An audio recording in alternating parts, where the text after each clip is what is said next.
Kita beralih ke informasi lainnya, Saudara. Presiden Prabowo kembali merombak Kabinet Merah Putih dan kali ini, Saudara, Presiden melantik menteri dan wakil menteri baru di jajaran Kabinet Merah Putih mulai dari Menko Polkam hingga Menpora. Jamari Caniago dilantik sebagai Menko Polkam, Erick Thohir resmi menjabat sebagai Menpora usai dicopot dari Menteri BUMN. Selain itu, Saudara, Ahmad Doviri diangkat sebagai penasihat khusus bidang Kamtibmas dan Reformasi Polri. Demi dharma bakti saya kepada bangsa dan negara.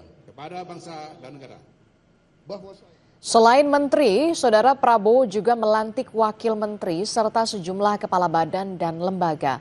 Afrian Syahnur yang pernah menjabat sebagai wakil menteri Ketenagakerjaan di era Jokowi kini kembali mengisi posisi yang sama, menggantikan Immanuel Ebenezer yang terjerat kasus korupsi. Sementara Angga Raka Prabowo yang sebelumnya di posisi wakil menteri Komdigi kini menggantikan posisi Hasan Nasbi sebagai kepala Badan Komunikasi Pemerintah. Muhammad Kodari naik sebagai kepala kantor staf kepresidenan.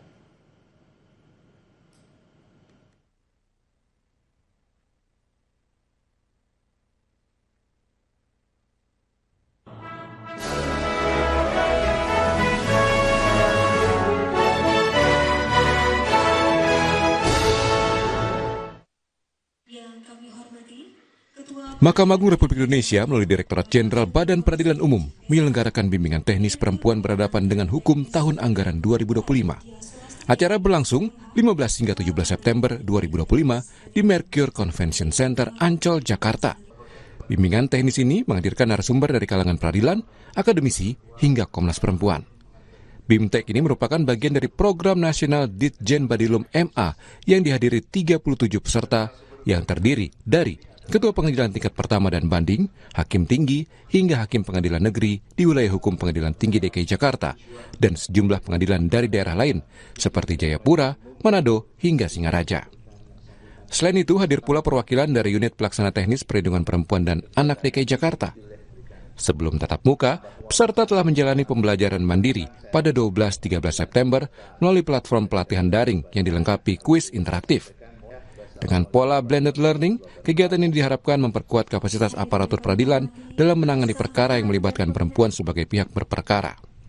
Kegiatan dibuka langsung Dirjen Badilum Mahkamah Agung Bambang Mianto. Dalam sambutannya, Bambang menegaskan BIMTEK ini menjadi momen penting untuk memperkuat pemahaman hakim terhadap karakteristik perkara yang melibatkan perempuan. Bambang berharap hakim lebih memahami bagaimana karakteristik penanganan perkara perempuan sehingga tidak terjadi adanya diskriminasi kepada perempuan. Dengan demikian, keadilan yang diharapkan, terutama oleh kaum perempuan, bisa tercapai.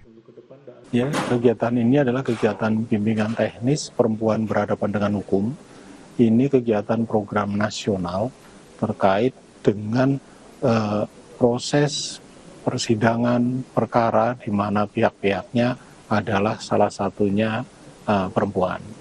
Kita berharap dengan BIMTEK ini, ya, teman-teman hakim lebih memahami bagaimana karakteristik penanganan perkara perempuan berhadapan dengan hukum, sehingga tidak terjadi adanya diskriminasi terhadap mereka. Dengan demikian, maka keadilan yang diharapkan terutama oleh kaum perempuan bisa terwujud. Dalam kesempatan yang sama, narasumber dalam bimbingan teknis, Ketua Pengadilan Tinggi Sulawesi Tengah Nirwana bilang, bimbingan ini menekankan pada teknis persidangan agar hakim menekankan pentingnya perspektif yang sensitif terhadap perempuan yang berhadapan dengan hukum. Nirwana menekankan tugas hakim untuk memastikan perempuan yang berhadapan dengan hukum merasa aman, nyaman, dan mampu mengungkapkan keterangan secara leluasa tanpa rasa takut atau tekanan. Ini memang suatu hal yang harus kita perhatikan karena hak-hak perempuan di sini memang kita anggap dia berada di kaum rentan untuk terdampak dari suatu tindak pidana tertentu, terutama tindak pidana perdagangan orang, tindak pidana kekerasan seksual, dan KDRT. Kita anggap perempuan lah yang paling rentan di sini. Jadi harus kita betul-betul bagaimana supaya mereka merasa nyaman, mereka bisa mengungkapkan dengan leluasa tanpa merasa tertekan dan sebagainya. Narasumber lain yang hadir antara lain perwakilan Komisioner Komnas Perempuan Guritno Karnapoligon dan Anton F. Sutanto, pakar dari Universitas Pasundan. BIMTEK ini ditujukan untuk meningkatkan sensitivitas gender, memperkuat perspektif keadilan sosial, sekaligus membangun kapasitas hakim agar putusan yang dihasilkan lebih adil dan selaras dengan prinsip negara hukum.